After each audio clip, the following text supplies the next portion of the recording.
लेकिन सड़क किसने बनाई है, एक्सप्रेस किसने बनाया है, मेट्रो किसने बनाई है, जैसे लगता है आपने सैफई की जमीन बेच करके ये सब बनवा दिया है।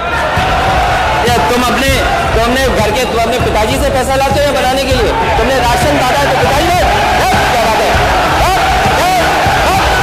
उत्तर प्रदेश की विधानसभा में बुधवार को सदन की कार्रवाई के दौरान डिप्टी सीएम केशव प्रसाद मौर्य और नेता प्रतिपक्ष अखिलेश यादव आपस में भिड़ गए। विकास योजनाओं का श्रेय लेने के चक्कर में दोनों नेताओं के बीच हुई बहस इस मुकाम पर पहुंच गई कि सीएम योगी को खुद सदन में खड़ा होकर स्थिति को संभालना पड़ा। दरअसल केशव प्रसाद मौर्य अखिलेश यादव पर तंज कसते हुए ये बोल पड़े कि क्या उन्होंने सैफई की जमीन बेचकर अपने कार्यकाल में मेट्रो और इकाना स्टेडियम बनवाया था। अखिलेश यादव ने इसका जवाब तल्ख अंदाज में दिया और ये कहा कि क्या वो अपने पिता के पैसों से आज विकास कार्य करा रहे हैं। हालत ऐसी हो गई कि समाजवादी पार्टी और भारतीय जनता पार्टी के सदस्य आमने सामने आ गए। बड़ी बात यह कि जिन केशव मौर्य को सीएम योगी का प्रतिद्वंदी माना जाता था, आज उनके सम्मान के लिए सीएम योगी ने खुद विधानसभा में खड़े होकर स्थितियां संभाली।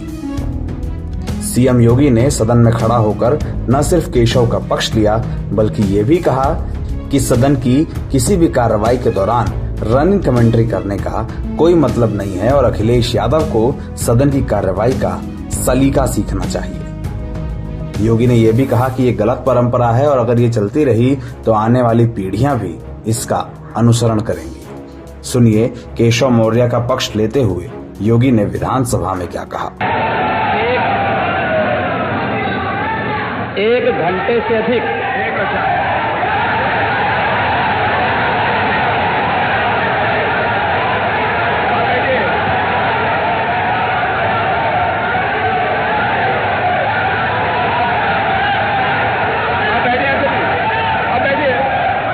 माननीय अध्यक्ष जी, नेता सदन खड़े हैं, माननीय आप अनुमति दे चुके हैं, उसके बाद ये शोर शराबा ठीक नहीं है, ये उचित बात नहीं। अध्यक्ष जी, एक घंटे से अधिक पूरा सदन माननीय नेता प्रतिपक्ष को सुनता रहा। बड़ी शालीनता के साथ उन्होंने अपनी बात कही। विपक्ष के नेता का जो दायित्व था, उन्होंने अपने कर्तव्यों का निर्वहन किया। हम लोगों ने सुना।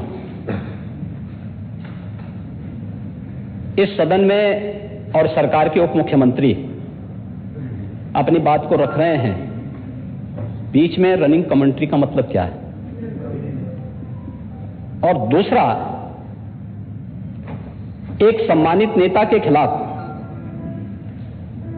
असभ्य शब्दों का प्रयोग हो, तो शब्द का प्रयोग हो, तो ठीक नहीं है।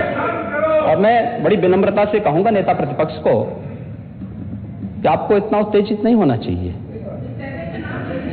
देखिए, सफाई की बात नहीं कर रहा हूं मैं, सवाल सफाई का नहीं है। देखिए, हम लोग भी जो विकास कार्य करा रहे हैं, या आपकी सरकार के समय जो विकास कार्य हुए होंगे, ये हमारी ड्यूटी थी। सरकार सरकार होती है और हर सरकार को अपनी उपलब्धि को कहने का अधिकार है।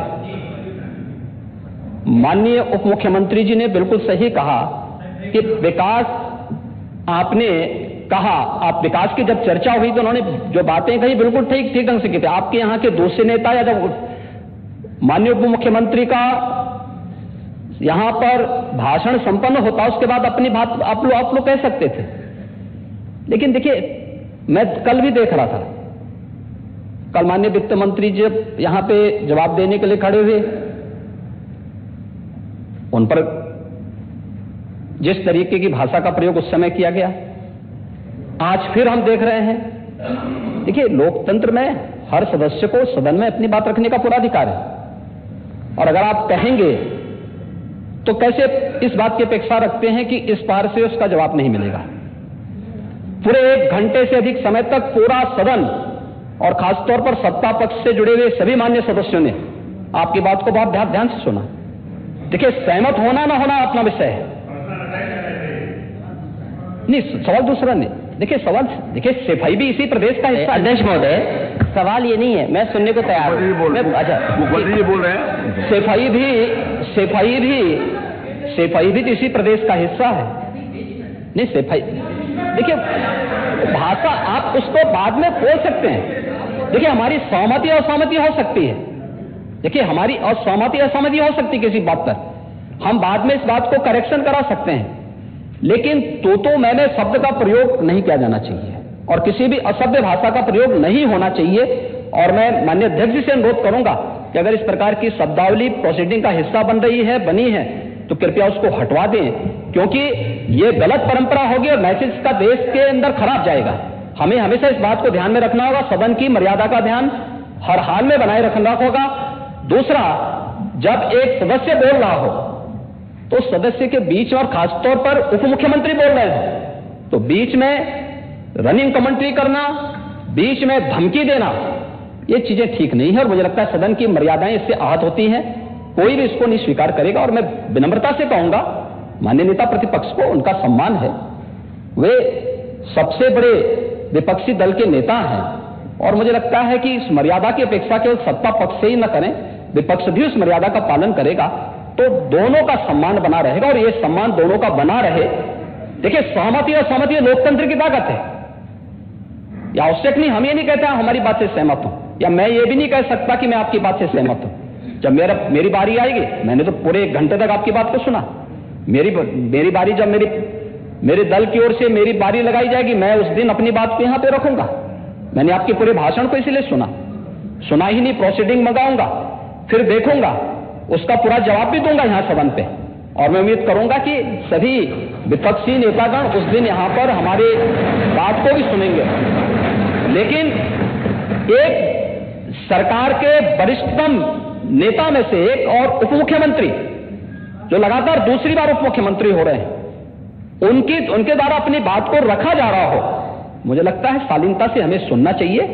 अगर हमें लगता है गलत हो रहा है, देखिए बहुत सारी चीजें अगर हम भी इस बात को कहते, बहुत सारी चीजें नेता प्रतिपक्ष भी ऐसी थी जो आपत्तिजनक हो सकती थी, हमने सुना नहीं, हमें जो स्वीकार करना होगा वो स्वीकार करेंगे और उसका जवाब देंगे भी, लेकिन बीच में इस तरीके की उत्तेजना दिखाना उचित नहीं है। देखिए, माहौल इससे खराब होता है और अनावश्यक रूप से बाहर मैसेज खराब जाता है। हमारे बारे में टिप्पणियां होती हैं, सदन के बारे में टिप्पणी होती है, हर एक सदस्य की मर्यादा भंग होती है और सदस्य की इसका सम्मान बाहर तार होता है, पब्लिक में इसका मैसेज खराब होता है और इस प्रकार की शब्दावली का प्रयोग न हो। और अगर ये तो शब्द का प्रयोग हुआ है तो मैं आपसे अनुरोध करूंगा कि कृपया इसको सदन की प्रोसीडिंग का हिस्सा कतई न बनाने दिया जाए, क्योंकि ये आने वाले समय में नजीर बनेगा। फिर यही होगा जो इससे पहले इस सदन में होता रहा है, उस चीज को हर हाल में रोकना होगा।